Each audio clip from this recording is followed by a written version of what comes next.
Anjana Deore kitchen मध्ये तुमचं स्वागत आहे। आज मी तुम्हाला आंब्याची पावडर करून दाखवणार आहे। हे कैऱ्या आहेत ना, कच्च्या कैऱ्या, हे ना वाळवायचं आणि याची ना आमसूल पावडर बनवायची।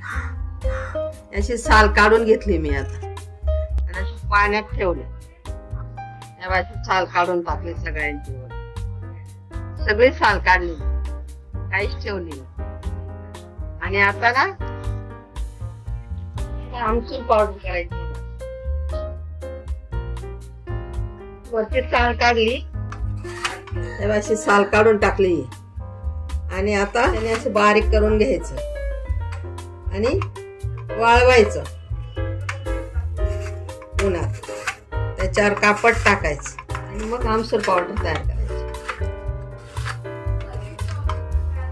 अशी आंबट कैरी घ्यायची, पण वाळवायची। आता मी उन्हात सुकायला टाकायचं, 2 दिवस लागतील वाळायला। याच्यावर कापड टाकायचं, मग चांगलं सुकेल, घाण बिन पसणार नाही त्याच्यावर। मग वाळलं का मग मिक्सर मध्ये बारीक करायचं, आमसूल पावडर तयार करून ठेवायची भाजीत टाकायला। आता मी कैरींची काप केले आणि ते आता वाळत टाकते। कपड्यावर वाळत टाकले आणि वरून कापड टाकलं, म्हणजे घाण उडू नये म्हणून। हे 3 दिवस वाळले। बघा मी कैऱ्या साल काढली,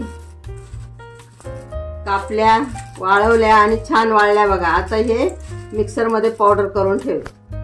3 दिवस लागले वाळायला, छान वाळल्या बघा, कुरकुरीत झाले। आता याची पावडर बनवते मी। आंब्याची पावडर मिक्सर मध्ये काढली आणि ह्या चाळणीने गाळली। आता ही पावडर भरून ठेवायची, कशात पण टाकायला होते। बघा मी कशी पावडर तयार करून ठेवली आणि एक पिशवीत भरायची भरून। पहिलं वरची साल काढली, नंतर ते धुतले, वाळवले, 3 दिवस वाळायला लागले आणि एवढी पावडर झाली।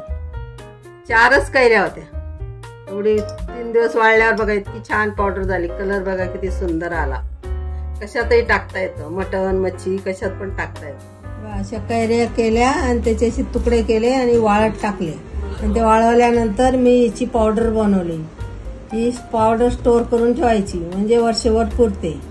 वाळल्यावर असे मिक्सर मध्ये बारीक करायचं, गाळून आणि डबा भरून ठेवायचा। हे अशा कैऱ्या असतात। कमेंट करा आणि लाईक करा। पूर्ण व्हिडिओ बघण्याबद्दल धन्यवाद।